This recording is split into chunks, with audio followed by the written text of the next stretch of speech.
నమస్కారం ఘంటారావానికి స్వాగతం. ముందుగా ప్రధాన అంశాలు. కొలువుల భర్తీ అంశంపై టీజీపీఎస్సీ వద్ద బీఆర్ఎస్పీ ఆందోళన. గ్రూప్ 2, 3 పోస్టులు పెంచి పరీక్షలు నిర్వహించాలని డిమాండ్.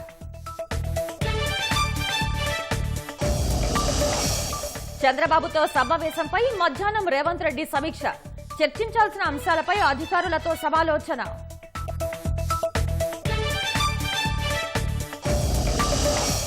ఢిల్లీ హైకోర్టులో సీఎం కేజ్రీవాల్ కు దక్కని ఊరట.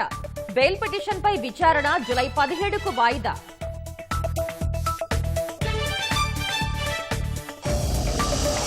స్పీకర్ ఛాంబర్లో ఇవాళ ఎంపీగా అమృత్ పాల్ ప్రమాణం. 10 షరతులు విధించిన న్యాయస్థానం.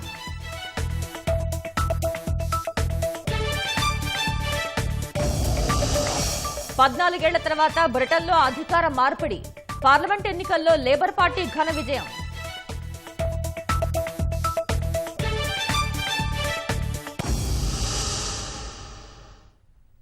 గ్రూప్ 2, 3 పోస్టులు పెంచి పరీక్షలు నిర్వహించాలని డిమాండ్ చేస్తూ టీజీపీఎస్సీ వద్ద భారాస అనుబంధ విద్యార్థి సంఘం ఆందోళన నిర్వహించింది.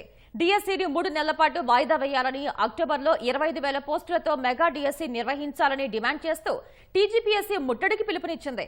రహదారిపై బైఠాయించి ఆందోళనకు దిగిన భారాస అనుబంధ విద్యార్థి సంఘం నాయకుల్ని పోలీసులు అరెస్ట్ చేశారు. ప్రభుత్వం దిగొచ్చే వరకు పోరాటం ఆపమని బీఆర్ఎస్వి నేత గెల్లు శ్రీనివాస్ అన్నారు.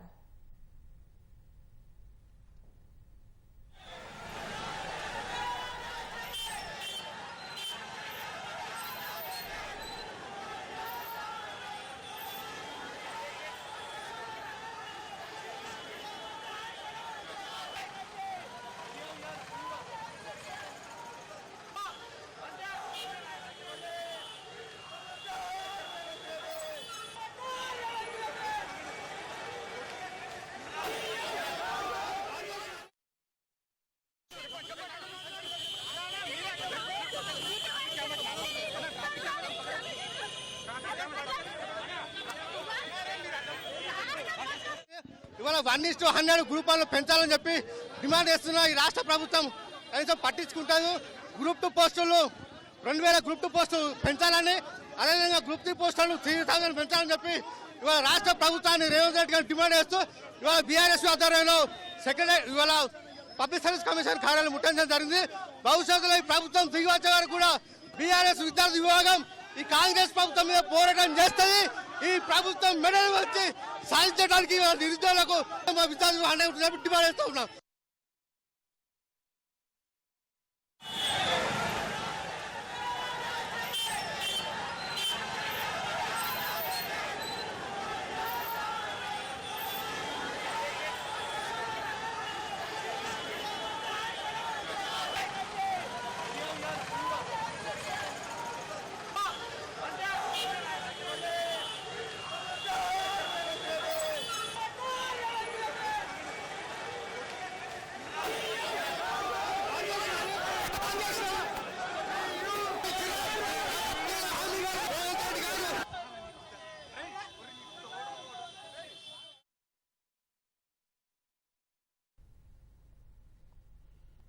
హైదరాబాద్ శివార్లోని పెద్దంబరపేట వద్ద కాల్పులు కలకలం సృష్టించాయి. దొంగలను పట్టుకునేందుకు పోలీసులు గాల్లో కాల్పులు జరిపారు. ఇక దీనికి సంబంధించిన మరిన్ని వివరాలను మా ప్రతినిధి రమేష్ ప్రత్యక్ష ప్రసారం ద్వారా అందిస్తారు.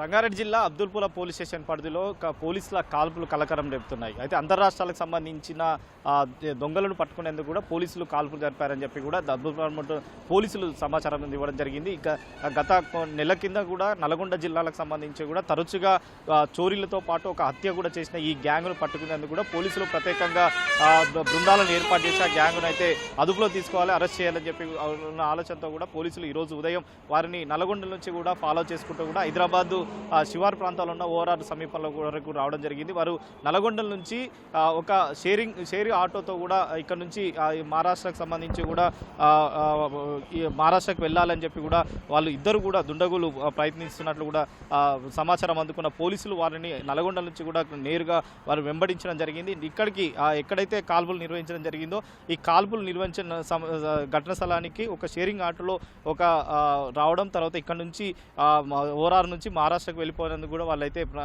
ప్లాన్ చేసుకున్నందుకు కూడా సమాచారంతో కూడా నల్గొండ సిసిఎస్ క్రైమ్ పోలీసులు వారిని ఈరోజు అదుపులో తీసుకొని ఇక్కడ నుంచి నేరుగా నల్గొండకు అయితే తీసుకుపోవడం జరిగింది. వీళ్ళు గత నెల కింద కూడా నల్గొండకు సంబంధించి కూడా ఒక వ్యక్తిని అతి కిరాతకంగా చంపి అతని వద్ద 10,000 రూపాయలు కూడా దోచుకున్నట్లు కూడా అధికారులు గుర్తించడం జరిగింది. అయితే ఈ గ్యాంగ్ సంబంధించి కూడా ఈ పార్దు గ్యాంగ్ సంబంధించి మొత్తం నల్గొండ జిల్లాలో దాదాపు 10 నుంచి 15 మందిగా సంచరిస్తున్నట్టు ఒక అనుమానం పోలీసులకు ఉన్నప్పటికీ తర్వాత 5 మంది పైన కూడా ప్రత్యేకంగా నిఘా ఉంచి వారిని అదుపులో తీసుకున్నందుకు కూడా పోలీసులు ప్రయత్నం అయితే చేయడం జరిగింది. అయినప్పటికీ ఈరోజు ఉదయం ఇక్కడ కొత్తగూడ నుంచి షేరింగ్ ఆటోతో కూడా ఇటు ఈ ఓఆర్ఎన్ పై నుంచి ఇక్కడ నుంచి మహారాష్ట్రకు వెళ్లే సమాచారం అందుకున్న పోలీసులు వీళ్ళిద్దరు కూడా కళ్ళు తాగి కంపౌండ్లో కూడా ఉన్నట్లు కూడా తెలిసింది. అయితే అక్కడ ఒక అన్నోన్ పర్సన్ వద్ద కూడా ఫోన్ తీసుకొని మహారాష్ట్రకు సంబంధించి కూడా అక్కడ వాళ్ళ వ్యక్తులకు ఫోన్ చేయడంతో కూడా పోలీసులకు ఆ వ్యక్తి సమాచారం ఇవ్వడంతో కూడా వాళ్ళని గుర్తుపట్టి తర్వాత ఈ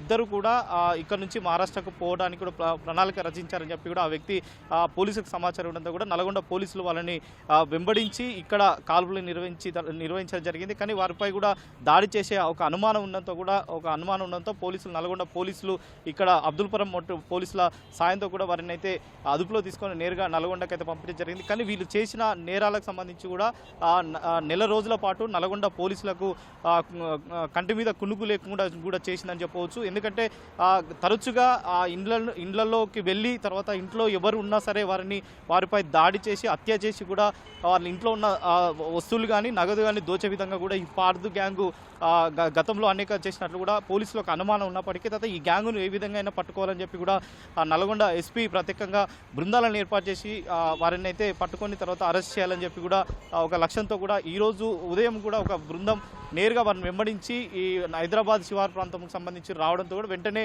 వారికి గాలిలో కాల్పులు జరిపి తర్వాత వారిని భయభ్రాంతులకు గురి చేసి అయితే వాళ్ళని అయితే అదుపులో తీసుకొని నేరుగా నల్గొండకు అయితే తీసుకురావడం జరిగింది. కానీ వీళ్ళు చేసిన హత్యలకు సంబంధించి కానీ తర్వాత వీళ్ళు చేసిన చోరీలకు సంబంధించి ఏవైతే ఉన్నాయో వాటిని పూర్తి వివరాలు కూడా నల్గొండ ఎస్పీ మరికొద్దిసేపట్లో కానీ లేదా ఈరోజు సాయంత్రం లేదా రేపు మార్నింగ్ కూడా ప్రెస్ మీట్ పెట్టి పూర్తి వివరాలు వెల్లడించింది. ఎందుకంటే ఈ పార్దు గ్యాంగ్ సంబంధించి కానీ తరచుగా నల్గొండ తర్వాత హైదరాబాద్ శివారు ప్రాంతంలో కూడా ఈ గ్యాంగు చోరీలకు పాల్పడుతున్నట్లు కూడా పోలీసులకు అనుమానం అయితే వ్యక్తం చేస్తున్నారు. అయినప్పటికీ ఈ గ్యాంగ్ ఎక్కడ ఉన్నాయి తర్వాత ఈ గ్యాంగు ఎలాంటి ఫోన్ వాడకపోవడంతో కూడా పట్టుకోవడానికి కొద్ది వరకు ఇబ్బందికరంగా ఉన్నప్పటికీ తర్వాత ఎక్కడైతే సమాచారం అందుకొని ఆ సమాచారం మేరకు వీళ్ళని అయితే వెంబడించి ఈ రోజైతే ఇద్దరిని అయితే అదుపులో తీసుకోవడం జరిగింది. మిగతా వారు ఎవరున్నారో ఆ మిగతా వారికి సంబంధించి కూడా వీరిని అదుపులో తీసుకొని విచారించిన తర్వాత వారిని కూడా అరెస్ట్ చేస్తామని చెప్పి కూడా పోలీసులు అయితే మరొక పక్క ధీమా అయితే వ్యక్తం చేస్తున్న పరిస్థితి అయితే ఉంది.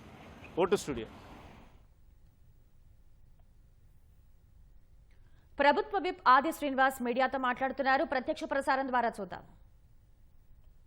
అదే ఈ ప్రభుత్వం గౌరవ ముఖ్యమంత్రి రేవంత్ రెడ్డి గారి ఆధ్వర్యంలో ఏర్పడగానే ఎక్కడైతే మళ్లీ వడగళ్ల వర్షంతో నష్టపోయినటువంటి వారికి వెంటనే ఎకరాకు 10,000 ఇచ్చి రైతును ఆదుకునేటువంటి సందర్భం ఈ సందర్భంగా గుర్తు చేస్తున్నాం.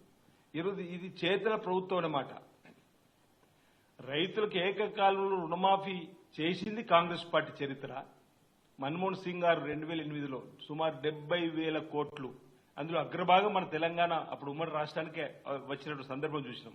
ఆ రోజు పాస్ పుస్తకాలు విడుదల కాబట్టి నూతనంగా మళ్లీ రుణాలు పొందినటువంటి చరిత్ర కాంగ్రెస్ ప్రభుత్వం 2008. తర్వాత వీళ్ళు రుణమాఫాని ఓసారి పావాలా మరోసారి పావాలా, ఓసారి అయితే దువ్వాను కూడా ఇచ్చినట్టు గుర్తు 12 పైసలు అన్నారంటారు. అది కూడా ఈ విధంగా మీరు ఇచ్చింది అసలు మిత్తికే వెళ్ళిపోయినటువంటి మీ పరిస్థితి. మేము వచ్చిన తర్వాత ఈరోజు రైతు రుణమాఫీ ఏకకాలు చేయాలనుకున్న ఆగస్టు 15 లోపల సుమారు 31,000 కోట్లుంటే కూడా మంత్రివర్గంలో ఆమోదం పొంది ఇచ్చేటువంటి కార్యక్రమం చేస్తుంటే ఎందుకు ఈ గగ్గోలనే మాట ఈ సందర్భంగా. రైతుల ఆత్మహత్యలను హరీష్ రావు ఎక్కడో అంటాడు. గతంలో రైతుల ఆత్మహత్యలు అసలు జరగనే లేదని చెప్పిన కేసీఆర్ అన్న మాటలు, రైతుల ఆత్మహత్యలు కూడా అవేళ్లగా మాట్లాడినటువంటి మీరు, ఎక్కడైనా ఒక రైతు చనిపోతే కనుక రైతు పరామర్శించాలని ఆలోచన లేని మీరు ఈ రోజు రైతుల గురించి మాట్లాడే, రైతుల ఆత్మహత్యల గురించి మాట్లాడే హక్కు మీకు ఎక్కడదని మేము అడుగుతా ఉన్నాం. పదవులు ఉంటే పోతాయి, అధికార పక్షం ప్రతిపక్షం అంటున్నటువంటి కేసీఆర్ వేదాంత ధోరణిలో మాట్లాడుతున్న మాటలు చూస్తుంటే ఎందుకు మిమ్మల్ని ప్రతిపక్ష నేతగా ప్రజలు చూడాలనుకుంటున్నప్పుడు అసెంబ్లీ 2 మార్లు జరిగితే మీరు ప్రతిపక్ష నాయకుడు హోదాలు వచ్చి మీ సలహాలు సూచనలు ఎందుకు అసెంబ్లీలు ఇవ్వలేరని మేము అడుగుతున్నాం. అంటే మీ యావంతా కూడా అధికారంలో ఉండాలనేటువంటి ఆలోచన తప్ప మరొకటి కాదన్నమాట. ఆనాడు గదే నలుగురు కనిపించారు, ఇప్పుడు గదే నలుగురు కనిపిస్తున్నారు. కాబట్టే బీఆర్ఎస్ లో ఉండలేక మా నాయకుడే మనోధైర్యం కోల్పోయిండు, మా నాయకుడే ఫామ్ హౌస్ కే మళ్లీ పరిమితమైండు. అధికారం ఉన్నప్పుడు ఫామ్ హౌస్ కు ప్రగతి భవన్ కు పరిమితమైండు, ప్రతిపక్షం ఉన్నప్పుడు కూడా అదే ఫామ్ హౌస్ కు పరిమితమై కథలు చెప్తున్నాడు, కాకమ్మ కబుర్లు చెప్తున్నాడు. పెద్దరాశమ్మ చెప్పేటువంటి కథలు చిన్నప్పుడు నానమ్మలు అమ్మమ్మలు చెప్పేటువంటి కథలు చెప్తున్నటువంటివి, ఏవో ప్లాన్లు ఉన్నాయి అనేటువంటిది ఏది చెప్తున్నాడో బహుశా నేను అర్ధరాత్రి 1 గంటకు ఆరుగురు ఆయనపై విశ్వాసం లేక ఈరోజు గౌరవ ముఖ్యమంత్రి రేవంత్ రెడ్డి గారిపై నమ్మకంతో, కాంగ్రెస్ పార్టీపై నమ్మకంతో, శ్రీమతి సోనియా గాంధీ గారు, మల్లికార్జున గారి నమ్మకంతో ఈరోజు 6 ఎమ్మెల్సీలు, ఇప్పటికే 6 ఎమ్మెల్యేలు వచ్చేసారు మిమ్మల్ని వదిలి. ఈరోజు 6 ఎమ్మెల్సీలు కూడా వచ్చేసిన సందర్భం. భవిష్యత్తులో అసలు మీ వెంట ఎవరుంటారు అనేది చూసుకోవాల్సినటువంటి సందర్భంలో ఈరోజు పార్టీలు మారేటువంటి అంశంలో కూడా కేటీఆర్ గారు కూడా పెద్ద పెద్ద మాటలు మాట్లాడుతున్నాడు.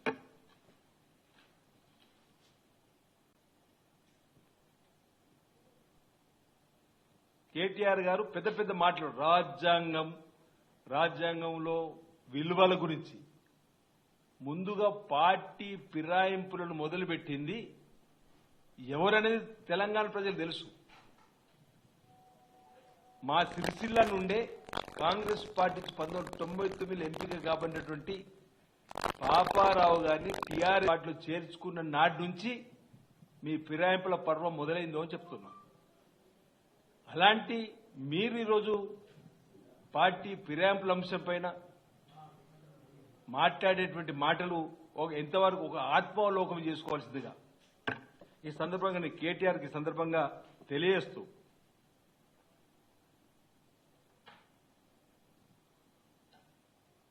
రాహుల్ గాంధీ గారి గురించి మాట్లాడుతున్నారు. రాహుల్ గాంధీ గారి కుటుంబం త్యాగాల చరిత్ర, కేటీఆర్ గారు మీది భోగాల చరిత్ర అంటున్నారు. అసలు హరీష్ రావు గారైతే ఎమ్మెల్యే కాకముందే మంత్రిని చేసింది కాంగ్రెస్ ప్రభుత్వం. మీరు చెప్పిన సూచన అప్పటికి ఎంతోమంది తెలంగాణ ఉద్యమకారులు ఉన్నప్పటికీ కూడా, అంటే వాళ్ళు తండ్రి చాటున వాళ్ళు మామ చాటున నచ్చినటువంటి మీరు ఈరోజు కేటీఆర్ హరీష్ రావు గారు మీరా రాహుల్ గాంధీ గారి నుంచి మాట్లాడదని చెప్పారు. రాహుల్ గాంధీ గారు తండ్రిని పోగొట్టుకున్నాడు, వాళ్ళ నానమ్మను పోగొట్టుకున్నారు. ఈ దేశం కోసం ప్రాణ త్యాగాలు అర్పించినటువంటి కుటుంబం నుంచి వచ్చినటువంటి వాళ్లకు ప్రధానమంత్రి కావాలనుకుంటే మన్మోహన్ సింగ్ గారు మొదటిసారి ప్రధానమంత్రి కావస్తుండే, రెండోసారి మన్మోహన్ సింగ్ గారు ప్రధానమంత్రి అయినప్పుడు రాహుల్ గాంధీ కావాల్స్తుండే. ఆయన కాలేడు. ఆ రోజు ప్రజల కోసం ఉండేటువంటి పార్టీగా ఆల్ ఇండియా కాంగ్రెస్ కమిటీ అధ్యక్షులుగా మల్లికార్జున ఖార్గే గారు అయినప్పుడు ఇవన్నీ కూడా తెలుసుకొని కేటీఆర్ గారు మాట్లాడాలని చెప్పిన సందర్భంగా ఈరోజు పార్టీ ఫిరాయింపుల గురించి మాట్లాడుతున్నటువంటి కేటీఆర్ గారిని ఒకటి అడుగుతున్నా. ఆనాడు ప్రగతి భవన్ లో పార్టీలో మీరు చేర్చుకున్నప్పుడు ఎటువైంది మీ సోయని అడుగుతున్నా. ఆ రోజు గడ్డి మీకెర్రా మీరు అడుగుతున్నాం. మీరు చేసుకుంటే ఒప్పు, మేము చేసుకుంటే తప్పని విధంగా మాట్లాడేటువంటి వైనం కూడా సరైనది కాదు. కేటీఆర్ గారు కూడా ఆలోచనలో ఉండాలని చెప్పాలి. ఈరోజు ఈ సందర్భంగా తెలియజేస్తూ, తెలంగాణ రైతులకు ఏం చేయాలో మా గౌరవ ముఖ్యమంత్రి రేవంత్ రెడ్డి గారికి తెలుసు అన్న మాట సందర్భంగా చెబుతూ, తప్పనిసరిగా రైతును రాజు చేయడానికి కాంగ్రెస్ పార్టీ ప్రభుత్వం గతంలో తీసుకున్న నిర్ణయాలకు అనుగుణంగా రాజశేఖర్ ముఖ్యమంత్రులు ధాన్యం కొనుగోలు కేంద్రాలు ప్రారంభం చేసిన మద్దతు ధరకు ఇదవిగా మీరున్నప్పుడు తప్ప తాలు పీరియడ్ అది జోకినటువంటి సందర్భం. మీ వచ్చిన తర్వాత మళ్లీ రైతులకు మేలైనటువంటి కార్యక్రమం తీసుకొని ముందుకు పోతున్నాం. రైతు రుణమాఫీ చేస్తాం. రైతు భరోసాను కూడా గౌరవ డిప్యూటీ ఉప ముఖ్యమంత్రిగా ఉన్నట్టు బట్టి విక్రమార్క గారి ఆధ్వర్యంలో కూడా కమిటీని కూడా వేయడం జరిగింది. ఈ రైతు భరోసాను ఏ విధంగా అందివ్వాలని, అర్హులకు అందివ్వాలని, దున్నేవాడికే రైతు వ్యవసాయం చేసుకునే వారికి ఇవ్వాలి. మీలాగా కొండలకు, కోణలకు, గుట్టలకు ఈ విధంగా వాగులకు, వంకలకు, రియల్ ఎస్టేట్ వైపులకు ఇవ్వకూడదని చెప్పిన ఒక నిర్ణయం తీసుకునే క్రమంలో ఒక అవసరమైతే అసెంబ్లీలో కూడా చర్చిస్తామని చెప్పన్నాడు. ఈరోజు తప్పనిసరిగా ఈ ప్రభుత్వం రైతుల పక్షపాతి ప్రభుత్వంగా రైతును రాజు చేయడానికి ఇప్పటికే సన్న వడ్లను ఎవరైతే పండిస్తున్న వాళ్ళకి 500 రూపాయలు బోనస్ ఇవ్వాలని కూడా ఒక నిర్ణయం తీసుకొని ముందుకు పోతామని, ఇంకా రాబో రోజుల్లో రాష్ట్రాన్ని సమగ్రంగా అన్ని రంగాల్లో కూడా అభివృద్ధి పథంలో తీసుకుని పోవడం ధ్యేయంగా ఈ కాంగ్రెస్ ప్రభుత్వం ఉంటుందన్న మాట సందర్భంగా చెప్తూ, కేసీఆర్ గారు ఫామ్ హౌస్ వదిలి ఇప్పటికైనా ప్రభుత్వానికి చక్కటి సూచన సలహాలు చేయాలి తప్ప అసలు ఆయన దగ్గరికి వస్తున్నది ఎవరో అర్థమైతలేదు. ఇప్పుడే రాంగ చూసిన మీరు కేసీఆర్ గారిని కలవడానికి వచ్చేటప్పుడు ముందుగా చెప్పి రండి, తర్వాత బాధపడుకోరండి. అసలు ఎక్కడికి పోతున్నారని ప్రతినిత్యం ఉంటుంది ఫామ్ హౌస్ లోనే. అంటే ఇదంతా కూడా ఏదో అంటే ఈవెంట్స్ అరేంజ్మెంట్ చేసి సమావేశాలు జరుపుతున్నట్టుగా కనిపిస్తుంది తప్ప ప్రజలు వాళ్ళే వచ్చి అబ్బా మీ ప్రభుత్వం రాకపోవడం మేమేదో నష్టపోయినా చెప్పినటువంటి కథలు బయటకు ఏవైతే పంపిస్తారో అవన్నీ కూడా శుద్ధ తప్పు. అక్కడికి ఎవరు ఓడడం లేదు. వాళ్ళకు వాళ్ళు ఆర్గనైజ్ చేసుకొని తెప్పించుకున్నటువంటి కార్యక్రమం తప్ప మరొకటి. వాళ్ళు కలిస్తే మేము తప్పుపట్టడం లేదు. వారి కార్యకర్తలతో మాట్లాడుకోవడం మాకు ఏం అభ్యంతరం లేదు. కానీ ఈ విధంగా ఏదో ఆయన ఓడిపోయినంత మాత్రాన దేశ రైతులంతా కూడా బాధపడుతున్నారు అనేటువంటి అంశాలు ఏవైతే బయట తీసుకొస్తారో దాన్ని మీ సందర్భంగా తప్పుపడతా ఉన్నాం అన్నమాట ఈ సందర్భంగా తెలియజేస్తా ఉన్నాం.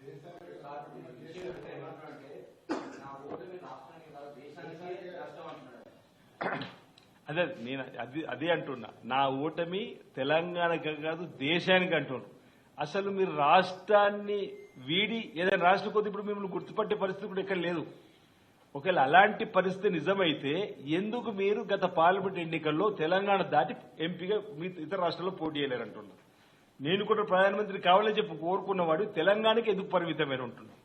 ఈరోజు తెలంగాణను అడ్డు పెట్టుకుని 10 సంవత్సరాలు పరిపాలనలో అవినీతి అక్రమాలతో సంపాదించినటువంటి డబ్బు తప్ప ఆయన కీర్తి అంతా కూడా గొప్పగా చెప్పుకున్నటువంటి ఎక్కడ కూడా కనిపించలేదు. మనం చూసినాక 3వ స్థానానికి పరిమితమైనటువంటిది ఎక్కడ కూడా బీఆర్ఎస్ ఒక్క దగ్గర కూడా నేను ఇదే హౌస్ లో అంటే మన సీఎల్ పక్కన ఉన్నప్పుడు చెప్పిన ఒకే దగ్గర పోటీనిచ్చేటువంటి శక్తి ఉంది బీఆర్ఎస్ కు 3 మాసాల క్రితం చెప్పిన. ఆ ఒక్కటి కూడా గెలుస్తారని నమ్మకం నాకు లేదన్న. ఆ విధంగా 0 ఫలితాలు వచ్చింది.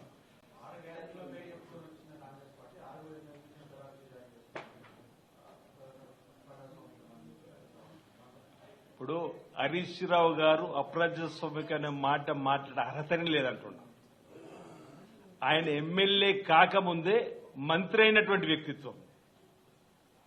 హరీష్ రావు గారు 6 గ్యారంటీలు అమలు చేస్తాం, ఆగస్టు 15వ తేదీలోపు రైతు రుణమాఫీ చేస్తాం. ఆనాడు ఆయనే అసలు రుణమాఫీ చేసే వీలే కాదు, ఆగస్టు 15వ తారీఖు వాళ్ళు కాంగ్రెస్ ప్రభుత్వం రేవంత్ రెడ్డి గారు రైతు రుణమాఫీ చేస్తే రాజీనామా వేస్తారు. ముందుగా మీరు మానసికంగా ఎమ్మెల్యే పదవికి రాజీనామా స్పీకర్ గారు ఫార్మెట్ కు రెడీ పెట్టుకోండి. ఆగస్టు 15 రుణమాఫీ చేసి తీరుతాం.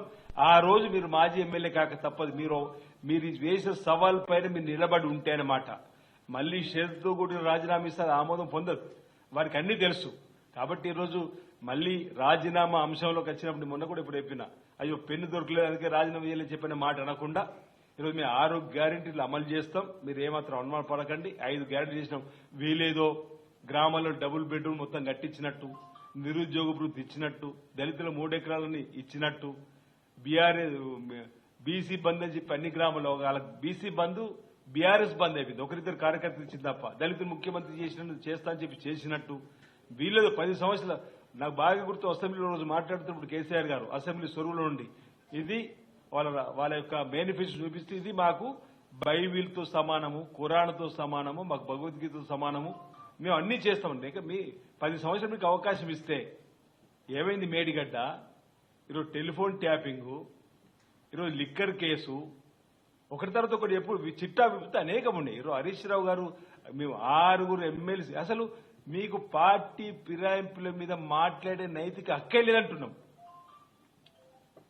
అసలు ఈ పార్టీ ఫిరాయింపులు మొదలుపెట్టిందే మీరు అంటున్నారు. చెప్పినది ఇప్పుడు 2000 సంవత్సరంలో 1999లో కాంగ్రెస్ పార్టీ తరఫున మా తరఫున గెలిచినటువంటి పాపారావు గారిని మీ పార్టీలో చేర్చుకున్న నాటి నుండే మొదలైంది మీ పార్టీ ఫిరాయింపుల పర్వం ఉంటుంది. అధికార దాహం మొదలైంది మీకు.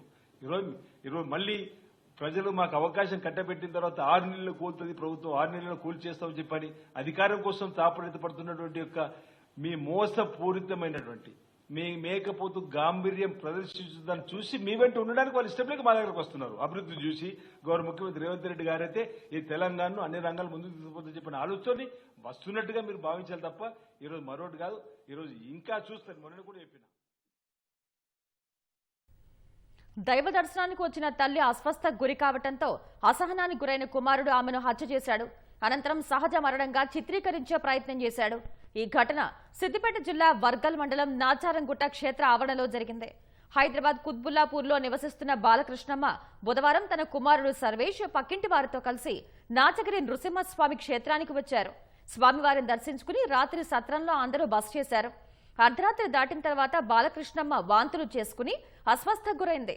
అసహనంతో ఆమె కుమారుడు బాలకృష్ణమ్మ తలను నేలకేసి బాదటంతో ఆమె అక్కడికక్కడే చనిపోయింది. బాలకృష్ణమ్మ కుమార్తె ఫిర్యాదుతో పోలీసులు కేసు నమోదు చేసి దర్యాప్తు చేస్తున్నారు.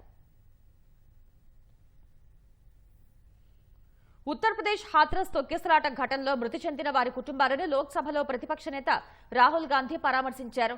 కాంగ్రెస్ పార్టీ తరపున బాధితులకు సాయం చేస్తామని హామీ ఇచ్చారు. తొక్కిసలాటలో గాయపడిన వారి బంధువులను కలిసిన రాహుల్ ఘటన జరిగిన తీరును అడిగి తెలుసుకున్నారు.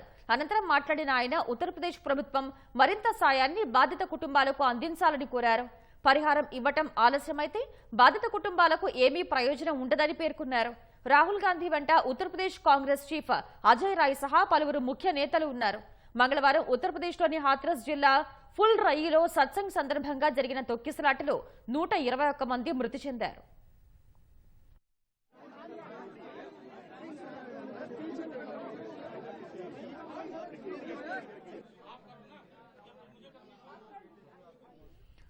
మద్యం పాలసీకి సంబంధించిన సీబీఐ నమోదు చేసిన కేసులో బెయిల్ కోసం ఢిల్లీ హైకోర్టును ఆశ్రయించిన ఆ రాష్ట్ర సీఎం కేజ్రీవాల్ కు ఊరట దక్కలేదు. మద్యం పాలసీ కేసులో బెయిల్ కోరుతూ సీఎం కేజ్రీవాల్ దాఖలు చేసిన పిటిషన్పై స్పందించాలని సీబీఐని జస్టిస్ నీలా బన్సాల్ కృష్ణ ఆదేశించారు. కేజ్రీవాల్ తరపున వాదనలు వినిపించిన సీనియర్ న్యాయవాది అభిషేక్ సింఘ్వి ఢిల్లీ సీఎం ఎక్కడకు పారిపోవటం లేదని చెప్పారు. అంతేకాకుండా ఆయనే ఉగ్రవాది కాదని, ఈడీ మనీ లాండరింగ్ కేసులో బెయిల్ వచ్చిన తర్వాత సీబీఐ అరెస్ట్ చేసిందని పేర్కొన్నారు. బెయిల్ కోసం కేజ్రీవాల్ ట్రయల్ కోర్టులో కాకుండా నేరుగా హైకోర్టును ఆశ్రయించడంపై సీబీఐ తరపున వాదించిన న్యాయవాది డీపీ సింగ్ అభ్యంతరం వ్యక్తం చేశారు. వాదనల అనంతరం కేజ్రీవాల్ బెయిల్ పిటిషన్పై విచారణను జులై 17కు ఢిల్లీ హైకోర్టు వాయిదా వేసింది. మద్యం కుంభకోణంలో ఈడీ దాఖలు చేసిన మనీ లాండరింగ్ కేసు కారణంగా జ్యుడిషియల్ కస్టడీలో ఉన్న కేజ్రీవాల్ ను సీబీఐ జూన్ 26న తిహార్ జైల్లో అరెస్ట్ చేసింది. అంతకంటే ముందు మద్యం పాలసీ కేసులో కేజ్రీవాల్ ను ఈడీ మార్చి 21న అరెస్ట్ చేసింది. జూన్ 21న ట్రయల్ కోర్టు ఈడీ కేసులో ఆయనకు బెయిల్ ఇవ్వగా దానిపై హైకోర్టు స్టే విధించింది. ఖలిస్తాన్ సానుభూతిపరుడు పంజాబ్లోని ఖడూర్ సాహిబ్ నియోజకవర్గం నుంచి లోక్సభకు ఎన్నికైన అమృత్ పాల్ సింగ్ ఎంపీగా ప్రమాణం చేయడానికి పెరోల్ ఇచ్చిన న్యాయస్థానం 10 షరతులు విధించింది. కుటుంబ సభ్యుల్ని కలవచ్చని, ఢిల్లీని వదిలి మాత్రం ఎక్కడికి వెళ్లకూడదని పేర్కొంది. ఢిల్లీలో ఉన్నప్పుడు అమృత్ పాల్ గాని ఆయన కుటుంబ సభ్యులు కానీ ఏ రూపంలోనూ మీడియా వద్ద ప్రకటనలు చేయకూడదని పెరోల్ ఉత్తర్వులు స్పష్టంగా చెబుతున్నాయి.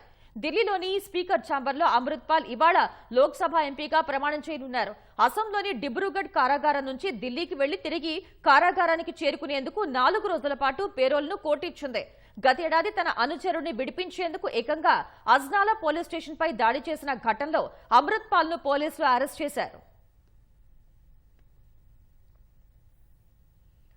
ఎగ్జిట్ పోల్స్ అంచనాలకు అనుగుణంగానే బ్రిటన్ సార్వత్రిక ఎన్నికల్లో ప్రతిపక్ష లేబర్ పార్టీ ఘన విజయం సాధించింది. మెజార్టీ మార్క్ 326 స్థానాలను కైవసం చేసుకుంది. మరికొన్ని చోట్ల లీడింగ్ లో కొనసాగుతోంది. ఎన్నికల ఫలితాలపై మాట్లాడిన లేబర్ పార్టీ ప్రధాన అభ్యర్థి కీర్ స్టార్మర్ మార్పు ఇప్పుడే మొదలైందని చెప్పారు. ప్రజలు ఓటుతో తమ బాధ్యత నెరవేర్చారని, ఇక అభివృద్ధి చేయాల్సిన బాధ్యత తనపై ఉందని పేర్కొన్నారు. అనంతరం ఓటర్లకు ధన్యవాదాలు తెలిపారు. భారత సంతతికి చెందిన రిషి సునాక్ తన సారథ్యంలోని కన్జర్వేటివ్ పార్టీ ఓటమిని అంగీకరించారు. ఎన్నికల్లో లేబర్ పార్టీ విజయం సాధించిందని తెలిపారు. లేబర్ పార్టీ నేత కీర్ స్టార్మర్ కు ఫోన్ చేసి శుభాకాంక్షలు తెలిపారు. కన్జర్వేటివ్ పార్టీ ఓటమికి తానే పూర్తి బాధ్యత వహిస్తానని రిషి సునాక్ చెప్పారు. రిషి సునాక్ కు చెందిన కన్జర్వేటివ్ పార్టీ 70 స్థానాల్లో విజయం సాధించింది. పలు స్థానాల్లో లీడింగ్ లో కొనసాగుతోంది.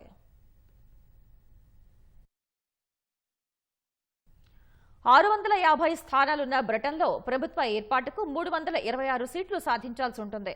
భారత సంతతికి చెందిన బ్రిటన్ ప్రధాని రిషి సునాక్ సారథ్యంలోని కన్జర్వేటివ్ పార్టీకి సార్వత్రిక ఎన్నికల్లో ఘోర పరాభవం తప్పదని ఎగ్జిట్ పోల్స్ ఇంతకు ముందు అంచనా వేశాయి. 14 ఏళ్ల తర్వాత ప్రతిపక్ష లేబర్ పార్టీ ఘన విజయం సాధించనుందని పేర్కొన్నాయి. లేబర్ పార్టీకి 410 సీట్లు వస్తాయని, కన్జర్వేటివ్స్ పార్టీ కేవలం 131 సీట్లకే పరిమితం అవుతుందని ఎగ్జిట్ పోల్స్ అంచనా వేశాయి. లేబర్ పార్టీకి 170 సీట్ల మెజారిటీ వస్తుందని పేర్కొన్నాయి. బ్రిటన్ కాలమాన ప్రకారం రాత్రి 10 గంటలకు పోలింగ్ ముగిసింది. బ్రిటన్లో మొత్తం 6.7 కోట్ల మంది ఓటర్లుండగా వారి కోసం 40,000 పోలింగ్ బూత్లను ఏర్పాటు చేశారు. రిచ్మండ్లోని రిషి సునాక్ తన సతీమణి అక్షతా మూర్తితో కలిసి ఓటు హక్కు వినియోగించుకున్నారు. ఉత్తర లండన్లో లేబర్ పార్టీ నేత కీర్ స్టార్మర్ తన భార్య విక్టోరియాతో కలిసి ఓటు వేశారు. ఈసారి పోలింగ్ తక్కువగా నమోదైంది. రాష్ట్రంలో సంచలనం సృష్టించిన ట్యాపింగ్ కేసు మరో మలుపు తిరిగింది.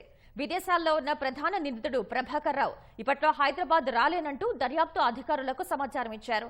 ఇప్పటికే అరెస్టైన 4 అధికారులు చెప్పిన వాంగ్మూలాలు, కొన్ని ధ్వంసమైన ఎలక్ట్రానిక్ పరికరాలు మినహా ఈ కేసులో చెప్పుకోదగిన పురోగతి కనిపించట్లేదు. విదేశాల్లో ఉన్న 2 నిందితులను విచారించి కేసును కొలిక్కి తేవాలని అధికారులు పట్టుదలగా ఉన్నప్పటికీ పరిస్థితులు మాత్రం సహకరించట్లేదు. ఫోన్ ట్యాపింగ్ కేసు నమోదై 4 నెలలు కావస్తున్నా దర్యాప్తులో మాత్రం ఆశించిన పురోగతి కనిపించట్లేదు. ప్రధాన నిందితుడైన ఎస్ఐబి మాజీ ఓఎస్టీ ప్రభాకర్ రావు, మరో నిందితుడు శ్రవణ్ రావు విదేశాల్లో ఉండటమే జాప్యానికి కారణం. దర్యాప్తులో ఇప్పటి వరకు వెల్లడైన అంశాలను బట్టి ప్రభాకర్ రావు ముఠా అడ్డగోలుగా ఫోన్ ట్యాపింగ్లకు పాల్పడింది. తామే అనుమతి ఇచ్చుకొని తామే ట్యాపింగ్ చేయడం ఎక్కడా ఉండదు. అత్యవసర పరిస్థితుల్లో అనుమతి ఇవ్వొచ్చనే వెసులుబాటును అడ్డుపెట్టుకుని ప్రభాకర్ రావు చెలరేగిపోయారు. హైకోర్టు న్యాయమూర్తితో పాటు ఆయన భార్య, ప్రస్తుత ఇంటెలిజెన్స్ చీఫ్ శివధర్ రెడ్డి వంటి సీనియర్ అధికారి ఫోన్లను సైతం ట్యాపింగ్ చేయడమే ఇందుకు ఉదాహరణ. రాజకీయాలతో సంబంధం లేని వ్యక్తులపైన నిఘా పెట్టారంటే దుర్వినియోగం ఏ స్థాయిలో జరిగిందో అర్థమవుతోంది. ట్యాపింగ్ కేసు తీవ్రంగా ఉన్నప్పటికీ దర్యాప్తు మాత్రం ఊహించిన స్థాయిలో ముందుకు సాగట్లేదు. ప్రభాకర్ రావు స్వదేశానికి తిరిగి వచ్చేదాకా కేసులో పురోగతి ఉండే అవకాశం లేదు. వైద్య చికిత్స కోసం ప్రభాకర్ రావు అమెరికా వెళ్లిన తర్వాత ఆయన బాగోతం బయటపడింది. దాంతో తాను పారిపోలేదని జూన్ 26 నాటికి తిరిగి వచ్చి దర్యాప్తునకు సహకరిస్తానని న్యాయస్థానంలో ఆయన తరపున మెమో దాఖలు చేయించారు. చెప్పిన గడువులోగా రాకపోగా చికిత్స కోసం మరికొన్ని రోజులు విదేశాల్లోనే ఉండాల్సి వస్తుందని 2 రోజుల క్రితం అధికారులకు ఈమెయిల్ ద్వారా ప్రభాకర్ రావు సమాచారమిచ్చారు.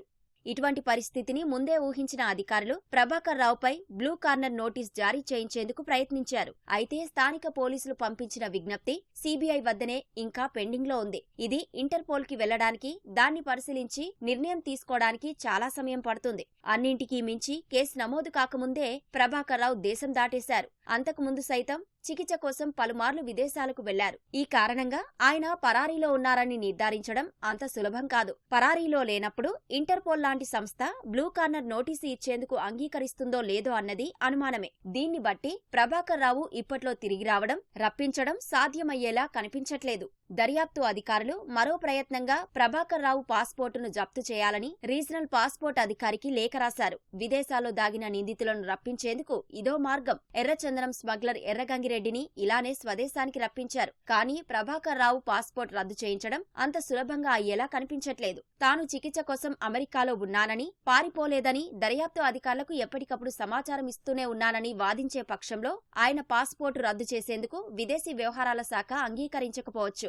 ఎలా చూసినా ప్రభాకర్ రావు ఇప్పట్లో తిరిగి వచ్చే అవకాశాలు కనిపించకపోవడంతో దర్యాప్తు పురోగతిపైన అయోమయం నెలకొంది. ఇక విదేశాల్లో ఉన్న మరో నిందితుడు శ్రవణ్ రావు సైతం ఇప్పట్లో తిరిగి వచ్చే పరిస్థితి లేదు. సంచలనం సృష్టిస్తున్న ఫోన్ ట్యాపింగ్ కేసు దర్యాప్తు ఇప్పట్లో వేగం పుంజుకునేలా లేదు.